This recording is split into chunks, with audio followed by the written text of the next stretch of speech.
Hello everybody, Mark Schaftlein with you, and this is the Schaftlein Report. It's Thursday's edition, and we are broadcasting from chilly Southern California. Happy to have you with us today. I know that's not a lot of sympathy from the rest of the country. Jeffrey, welcome back from Long Island. Happy to have you with me today. Great to be here. Any big balloons in your area? You know, all the balloons and the objects have been shot out of the sky. Nobody dares fly anything anymore. You know, it begs the question, how did they shoot something down not knowing what the hell it was? I mean, you know, All I could tell you is that my neighbor down the block, who has a little kid, had someone walking in with balloons to the party, and Biden shot him. Goodbye. You know, it really begs the question. I mean, I know they're getting pressure. They look like fools. But, I mean, how do you shoot something down if you don't know what it is? I mean, the big balloon they knew, but the other things, they didn't know what they are. Right. They don't know what they are. Well, that could be an indication of why 2/3 of the country, Jeffrey, say the country's going in the wrong direction. 26% of Americans think the country is moving in the right way, and they got to be hardcore Democrats. But you know what that means, though? 26% of the country are a bunch of morons. Well, we already knew that anyhow. Look, I mean, we could get into that, and we will. But the fact of the matter is, you know, it's really odd. I mean, 2/3 of the country think we're going in the wrong direction. And yet, realistically, Biden's approval rating, stuck at 44%, is at the upper edge of where he's been. You know, prior to the midterms, he was actually 38, 39, 40%. And obviously that people, you know, we didn't do as good as we hoped to. We still took back the House, but it wasn't as good as anticipated, particularly in the Senate where we got skunked. But my point is, how does the 2/3 of the country say we're going in the wrong direction, and yet Biden's approval is not lower? I mean, Jeffrey, it's really a paradox here because, you know, 44 it's still pretty good approval rating for him. 2 years ago, I mean, Trump's approval rating was over 50, believe it or not. And it was 31% like the direction of the country. Yeah. And he lost. Yeah, that's true. No, and look, a lot of Democrats, let's get right into that. Democrats are openly saying what a lot of people are fearing. They're like, hey, he's going to be 82 when he runs. We barely can keep him up right now, notwithstanding his State of the Union. And today was a good example. He came out to do a quick presser and didn't say anything. And Jeffrey, I mean, Democrats are starting to say, well, what happens if he doesn't run? Well, surely to God, we can't nominate Kamala Harris because she'll lose to whoever the Republican is. So the Democrats are in a little bit of a pickle here. I think that if he doesn't run, it's Gavin Newsom. You're a part-time governor. I would agree with you there.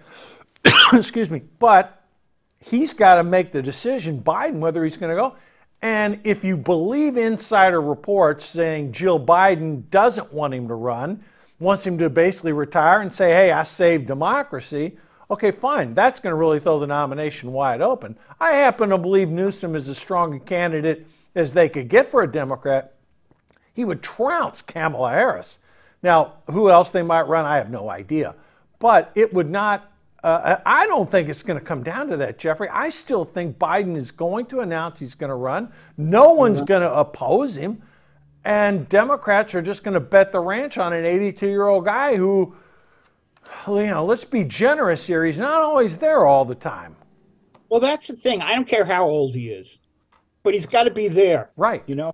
Right. A president doesn't have to be an athlete. Right.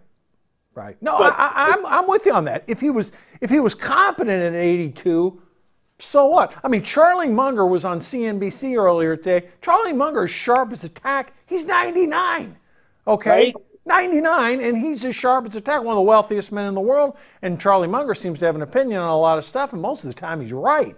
So this isn't just saying an 82-year-old guy can't run the country, but the president just seems like he's not there most of the time. That's my problem with him. And the media still protects him. Yeah. And that's a big part of it too, because unless the people are dialed into it, you know, like I'm talking to people in Washington all the time. I'm sure you are. Yes. If you're reading the newspaper, you wouldn't know. No, you wouldn't, would you? Really, the newspaper's job is to let the people know what's really going on. They're really not. The media has covered for the president and his administration for a couple of years, but I think things are coming sort of they're opening up the wound a little bit here because, look, it's one thing to have a Democratic Congress, a Democratic Senate, and control the White House. Theoretically, you can get some stuff done. But when you're facing investigations, you're facing a divided Congress, not so easy. And look, again, as you and I talked before, I thought Biden, at least through the first 2/3 of his State of the Union, was reasonably competent. He certainly was up to the job, if you will. Right. So I'm not going to be a partisan and criticize that part. I may disagree with a lot of what he said, but he looked like he was holding up fine. And look, that's not the easiest thing to do, to stand up in a podium in front of Congress in a camera for an hour and 15 minutes talking. Stand up in front of anybody for an hour to talk. No, it's not the easiest thing in the world. It really isn't. And look, for the first 2/3 of it, he did a reasonably competent job. So, it's sort of, he has good moments where he performs like that. And then he has moments where you're like, huh? What did he say? What's he talking about? And it's just baffling.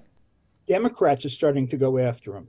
Right. I mean, Democrats are talking about illegal immigration. Oh, I'm sorry. People without papers. I hope I didn't insult anybody. But they are, and they're complaining about that. My only complaint is with my senator. Which Schumer, one? because no one's told him how to wear glasses. Well, you're going to have an opportunity to vote. Kristen Gillibrand's up for election. But we'll get. Gillibrand can't spell election. I know. We'll get into that later.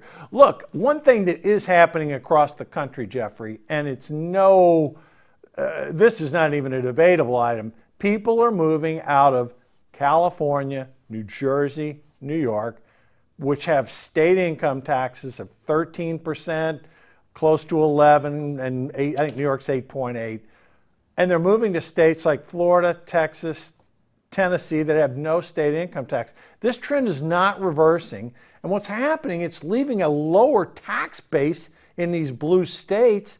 And people, particularly in Florida, the wealthy New Yorkers, man, I saw something earlier today, Jeffrey, on Star Island in Miami. A lot of New Yorkers go to Miami. The average price of a house on that island is now $40 million. The super wealthy are coming in and just taking over, buying these really high-end stuff. And that's only a little outside my range. A little bit, just a little bit, you and me both. But again, it's happening. And what happens, Jeffrey, is because of the taxes and the crime, those are the two main reasons cited, people are just saying, I can't take it anymore. And they're going down to Florida and Tennessee, and they're going to Texas. And look, the governor of Utah. I think a big part, you can't take the subway anymore in New York. Yeah, I heard it. I worked in the city. That's how I got around. Not anymore, though. You might die. A lot of people have, unfortunately. So, Jeffrey, you're in New York. What are New Yorkers saying about what the heck is going on, particularly in Manhattan and in the surrounding boroughs? You can't walk, and I mean, now it's legal in New York, but even 6 months ago, you couldn't walk around New York without smelling pot. Okay. Excuse me. And the crime is incredible. Yeah. And they're doing it in front of cops who, it's not that they don't want to help, it's that they're overwhelmed because they're cutting back the number of cops. So there's a police shortage in New York as well. Well, shortage, and yeah, I mean, the last mayor cut the police budget by $2 billion. And, before Obama, that was a lot of money. Still a lot of money. So Eric Adams is the current mayor of New York. What's the perception in New York about what kind of job he's doing? Well, that's the sick thing. People are saying, gee, he's not as good with law and order that we thought he would be. And that what his campaign ran on. I'm a former cop. He was. And I'm going to fix the crime problem. It's gotten worse. Wow. Well, you couple with high crime and then high taxes. That's why people are leaving, and you can't deny it.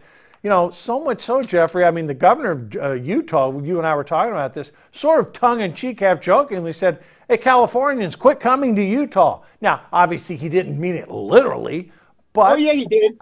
you think he did? I saw the video. He was in front of the White House, and he just came out of the governor's convention, Right. Yeah, they were there. and he just said, I wish they would stay in California. We have a housing problem. We have a water problem. And what he didn't say is, we don't want human turds all over our sidewalks. Yeah. Yeah. Did you catch the story about what's going on at O'Hare Airport in Chicago? All the homeless and the vagrants are starting to, they're coming out the O'Hare Airport and sleeping in the lower part of the airport and leaving their trash. And isn't that the busiest airport in the country? yes, it is. Yeah, it sure is. Yeah. I mean, I used to have to transfer it at Chicago when I traveled for business.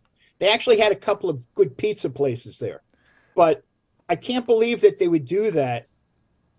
Yeah, Yeah, it's crazy. I mean, it's crazy. But this illustrates what's happening. People are leaving blue states and they're going to red states. It's not only because of taxes, crime, but quality of life, education of their kids, the political system. People have had enough of that crazy talk, wokeism, transgender crap. I mean, they just have had enough of it, and they're not going to put up with it anymore, and they're leaving. And again, what happens when reasonably high net worth people or even upper middle class people leave? It lowers the tax base. And cities in these deep blue states have a hard time funding necessary government services. So I don't know, Jim. God forbid they cut spending. Say again? God forbid they cut spending. Yeah, right. Exactly. Well, speaking of spending, okay, economic news, Jeffrey, those retail sales that came out, pretty damn good. 3% in January. That was something few economists had expected. Do you, though, think that could actually heat up the economy and cause more inflation? Yes. Well, of course it could. Yeah, and here's the thing people are starting to talk about. Okay, yes, inflation came down, still 6%. Okay, but something people have to deal with every day, which is feed themselves. Food prices are up 11% year over year. Now, Jeffrey, I don't know whether, other than your gas tank, price of food is something that people feel on a daily basis. And remember, when they give the inflation report, they take out food. Well, that's for core CPI. They take out food. For core CPI. Yeah. They take out food and gas. Well, that's why it's volatile. That's why they take it. That's what the difference was between core CPI, which is about a half point less than real CPI. That's why they do that. Right. Yeah. I'm just saying, listen, what this means is that you could have higher interest rates for longer. And yeah, the stock market down off a little bit today, but doesn't seem to be buying that argument. The stock market believes, well, we're going to end up, they're going to tighten too much. We're going to go into recession and they're going to have to cut rates by the end of the year. I am not in that camp at all. I'm in the camp that says they may raise them 5.25, and hold it there for a while to see what happens. I see no chance of having interest rate cuts by the end of the year, but apparently some traders on Wall Street are betting that way, and I'm just in a different camp. Well, just before we started, I forgot his name, but from the Minnesota Fed said that he thinks the next one they're going to go at 50 basis points. Well, then they're starting. That's after two quarters of going up 25 basis points. Yeah, I don't know if they'll do 25 or 50 at this meeting. They may do 25, and then they may do 25 at the next meeting. That I don't know. But Wall Street and the Fed are pretty much on Fed futures. It's pretty close to where the expectation game is. So, but if they hold them there longer than expected, because inflation is not coming down, folks. I mean, 6% inflation is still way, way too high. And when you factor in these benefits that people are getting, and wages are continuing. I don't know, Jeffrey. I don't think this inflation fight's anywhere near reached its apex yet. And I think the Fed's got a lot more worked up to do. Don't they want to get it down to 2% before they start? Yeah, it was so funny. For years, the Fed couldn't get it to 2%. Stubbornly, it was 1.5, sometimes less than 1. That was ideal, folks. And who was president? Donald Trump was president during that period of time. But we'll regress away from that because, when the pandemic started in Trump's last year, they flooded the system with dollars. Whoa, did they ever flood the system? Well, they were flooding the system really since March of 2000. 2020. Excuse me, March 2020. Since Bush 43. They started buying a lot of their you can make that argument, but the spigots were really turned on really in Q2 of 2020 after the pandemic hit. But anyhow, the interesting thing is you hear Biden say, "Well, I cut the deficit by 1.7 million." The part that he leaves out, 1.7 trillion. Yeah. Trillion. I mean, the part that he leaves out is that when Trump spent for the pandemic, unlike most anybody else, he had an off date. And because of him having an end date, spending is down 1.7 billion. $1.7 trillion. You can manipulate the numbers any which way you want, but the fact of the matter is, under President Biden, inflation's roaring. It has barely come down. It peaked around 9%. It's now down to 6%. I guess it's come down a third. It needs to come down a whole lot more. But let me ask you this. What you said before is really the key thing. You were saying food. Yeah. Most of America, that's what they care about, feeding their families. Feeding their families, putting gas in their car, getting to work, and getting a decent wage. I mean, right. And educating their kids. And, the administration, they're really falling short on a lot of these pieces here, which may explain why, the percentage of people, 2/3 of the people, think the country's going in the wrong direction, and why Democrats are worried about renominating Joe Biden. But, when you tie it all in together, Jeffrey, and we're going to get into political silly season in a minute, but, if you're, let's say you and I, folks, we're just kidding, we're on the other side, okay? Would we want I know you wouldn't. Would we want Joe Biden to be our nominee, or would we want to see an open fight for the Democratic nomination? What would we want to see? An open fight. So would I. That's what I think too. And Democrats appear very fearful of that, which is why I cannot believe I'm saying this. Joe Biden appears to be the safe choice for Democrats. I don't know. I'm not on that side of the ledger, so I don't get it. But that appears to be what they're saying. But on the side you're on, I also believe we should have an open fight. Oh, believe me, we will on our side. And I don't think so. Whenever I say that, I keep saying this, like the Frankenstein movies, I have people with torches and pitchforks out of my house. And your social media account blows up. Yeah, I get it. Well, let's talk about political silly season where we are right now. Okay. And let's start with the president.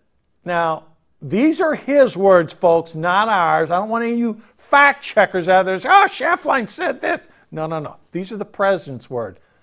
Les Moore, who was elected governor of Maryland when Larry Hogan could not succeed himself.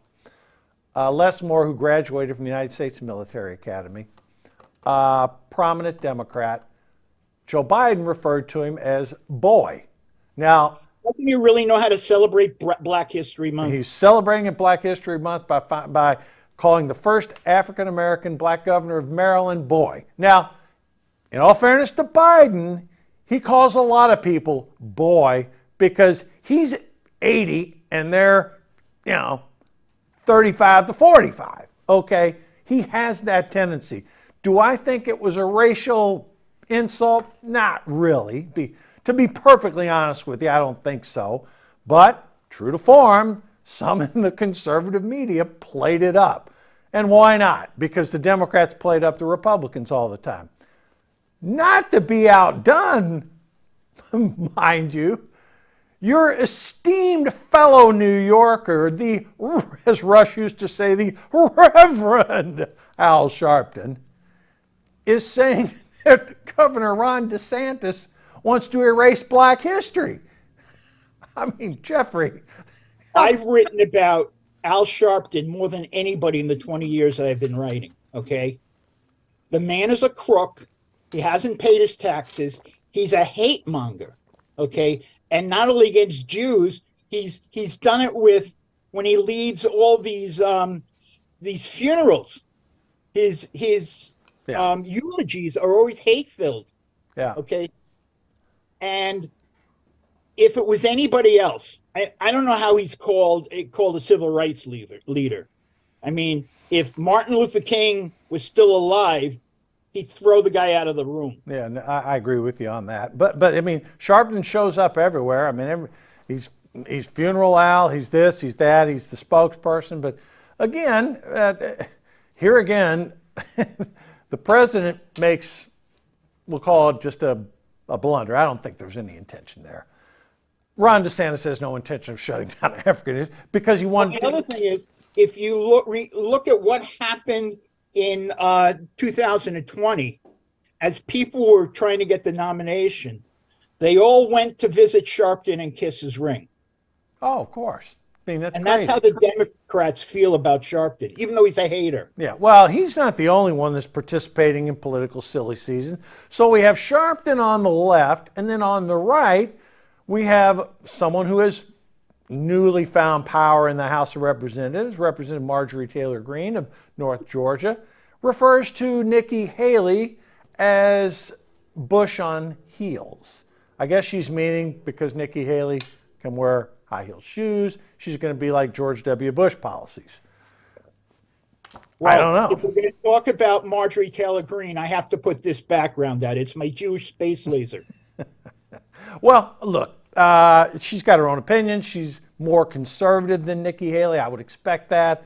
But here again, this is silly season. Nikki Haley is whether you agree with her or disagree with her, she is a qualified candidate. She was governor of South Carolina. She was UN ambassador under Trump. She has a distinguished record of public service. And from all accounts I can see looking at her history, she's done a reasonably good job. So, yes, will she win? I don't know. But she's certainly a qualified candidate to get in the race. And the liberals are going crazy over her. We're talking about the woman who took down the conservative flag. I know. In South Carolina. Yeah. What are they saying? I mean, she's not, I guess her religion is Sikh or Hindu, and I guess she was born that, but she's a Christian. Okay, people have the right to change. Okay, what's the big deal? I happen to have a lot of friends who are Sikh. By the way, this just came across my phone. John Fetterman is being hospitalized for depression. Again, oh my God, this guy. Okay, folks, we're going to talk about that. But since Jeffrey brought it up, what has he checked himself into a hospital again, or? Yep. Not as depressed as the people in his state because he's their senator, but he's being. I mean, I feel bad. Yeah, I feel bad for Fetterman too, because if you think about it, I shouldn't say I feel bad for him. He made the decision to run for Senate, so no, I don't feel bad for him politically. Personal basis, yeah, you hate to see somebody go through that. I don't care. I don't want anyone to get sick. No, but again, this illustrates folks, what the hell's going on with the Democratic Party. They nominate a guy they knew was not fit to serve. Okay, Fetterman, we talked about this endlessly prior to the election, and yet the voters of Pennsylvania, and it wasn't that close, Jeffrey, a couple points. I mean, he defeated Oz. Now, maybe Oz wasn't the best candidate on our side. Right, wrong, or indifferent, Fetterman fair and squarely won that election. So the people of Pennsylvania, they made a choice. That's who they voted for. You got to respect the voters. But you and I both know this guy was no more qualified to sit in the United States Senate. I mean, he did not have the mental faculties. Even it was obvious when he was running. So now they're stuck with it. Plus, he made Bernie Sanders look like a conservative. Yes, he did. Now, again, this is the second time the guy's been in the hospital. I mean, suffering from depression. He's a United States Senator. I mean, I don't know. Now, add this up. Now, let me continue on with Democrats here. I know we're a little off subject here, but that's okay. Biden is constantly questioned over his cognitive abilities. And speaking of that, did you see Dianne Feinstein? Oh my God. I mean, look, her term is running out in 24, but this is the beginning of 2023. She's still going to serve another, what, year and a half, year and 3/4?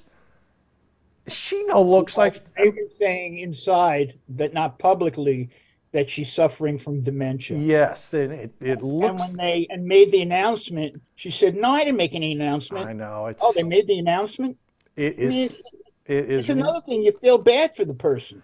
You really do. And I mean, she's the longest serving senator in California history.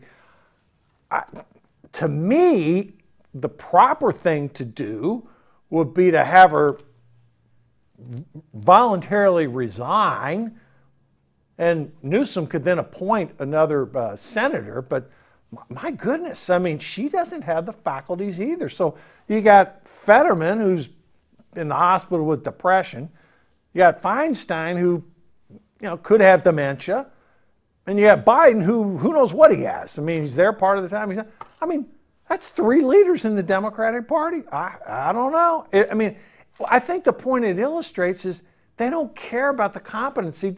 As long as it's identity politics and it helps advance their agenda, they don't care. So, well, I think they also, that at least before election, that the people actually running the government was Chuck Schumer and Nancy Pelosi. Or some staffers in the White House. Who the hell knows? I don't know. It's a little bit crazy. All right, Jeffrey, I'm going to shift. We got a couple minutes left. I want to shift subjects a little bit, and I want to turn the floor over to you to talk about the lunatic left and what the heck is going on with these far left-wing radical. I mean, the far left wing of the left-wing party, folks. What are they trying to do with the term man and woman? Oh, well, they're no longer men or women. They're sperm donors and egg donors. Now, the egg donor thing can't be too bad, knowing the price of eggs these days. It's very expensive. Right? But it's really, words used to have meaning. I joke about, being called illegal aliens becoming people without papers. No, they're illegal aliens. Right. But they're trying to say everything that doesn't. Do you remember when the Academy Awards, they used to say the winner is, and now they say the Oscar goes to? Oh, it's the winner. But they won't say that anymore. It's just these crazy leftists. I mean, I do have a suggestion, though. If they're going to go along that way, I'm a type 2 diabetic. Now, I'm only type 2. Does that mean I'm worse than the other diabetics? They should change it to something like people helping to maintain jobs in the candy and ice cream industry. Yeah, it's really bad, some of the crazy stuff that's going on, these woke people. And, another story from this week is that this woke scientist said that the doctors who are fixing people's eyesight are just showing the hatred for people with disabilities. Oh my God. I mean, I know, you pull your hair out, folks. It's crazy. Well, not me. It's already gone. But I know what you mean. Figuratively speaking. I heard a guy from a guy who defected out of North Korea, who somehow made it into an Ivy League school, basically said, you know what, the stuff they're teaching me in this school is that capitalism is bad and white people are bad. And he says, that's the same stuff they indoctrinated us in North Korea, how capitalism was bad and anyone non-Korean was bad. That stuff is happening, folks. It's going on in your top echelon schools. And yet here we are as a country, maybe again, this is contributing. That's why the liberals hate the Florida governor. Oh, God. Because he's putting a stop to it. And isn't it ironic that Ron DeSantis won re-election by 19 points? The state is being flooded with people. Real estate prices, folks, are not coming down that much. Coming down a little bit, but not much in Florida. And the high-end stuff, forget it. It's just going in the stratosphere. All right. But you remember when you went to school, I know when I went to school, we had civics. Oh, yeah, of course. Where we learned how to love your country. Yeah, yep. The flag and the good history of the United States. We did bad things. Good and bad. You got taught the full gamut, everything. But you got to say the good things too. Yeah, sure. No question about it. Well, you know what? A couple of years ago, 20 years ago this week, I think it was Reagan helped 500 Jews who were being persecuted in Ethiopia sneak to the United States, Yeah, I remember that. sneak to Israel. We did a good thing. We won World War II. We stopped Hitler. That's a good thing. Well, the Russians helped us stop Hitler, so you can't leave them out. Well, I know, but what I'm saying is it was a good thing. Yeah. People should learn the good. Yeah, well, they don't want to. These are anti-capitalist, anti-everything. I mean, it is just insane on the far left side what's going on. I mean, this idea of don't get me started. Reparation, a whole different show. But I do want. God forbid somebody say God forbid. I know it's terrible. It's unacceptable. But we on this show, we don't care about that because we're as anti-woke as you get. Now we got about a minute left. I do have to talk about the Russians a little bit. British intelligence is saying that the Russians have 97% of their army in Ukraine. Jeffrey, the casualties on both sides are horrific, and Russian planes were intercepted over Alaska here. Is this an escalation? Are they testing us after what the Chinese? What's going on with the Russians right now, Jeffrey? My opinion is they're testing us after China. Yeah, I agree. After that balloon. And I think they're really being damaged. Whether they win or lose, they've gotten their butts kicked in Ukraine. Yeah, and the losses that they're absorbing. Again, folks, we talk about the Russian losses. A lot of the kids doing the fighting over there, they didn't sign up for this, but they have to. Because, if they don't fight, they get shot. Exactly. It's gotten so bad that, these whole brigades of people, if you survive it, you're considered a deserter unless you get captured. I mean, if Putin literally cares nothing about the lives of his men doing the fighting, he just throws more and more bodies at it. And if that British intelligence assessment is true, things could get a whole lot worse before they get better. Jeffrey, 30 seconds left. The other intelligence is that he might not make it to the end of the year. So you go both ways. Could be both ways. It's been a bad week on transportation, folks. Train derailment. The administration is getting lambasted for its lack of response. We lost. But remember one thing. This coming Monday is President's Day. Yep. And we honor all the people that led this country, except for maybe Obama and Biden. No, they got to be included too. You can't exclude them. Can't go there, Jeffrey. No. Okay, but what we should go there is what I said before, how great this country is. Yeah, of course it is. And it is President's Day on Monday. There will be a celebration. It happens. But, we lost a Black Hawk helicopter yesterday, crashed in Alabama. That's not good news. We've had, anyhow, when you add it all in collectively, Jeffrey, things we're talking about, it is no surprise that 2/3 of Americans think we're going in the wrong direction. But, hey, we're out of time. We will circle back next week, folks. And, Jeffrey, thank you again for joining me. Your opinions are solid as always. And folks, it's a 3-day weekend coming up, President's Day on Monday. We will be back on Tuesday. We're cutting through all of the propaganda, give it to you straight. Thanks for viewing again. Have a great weekend. See you on Tuesday.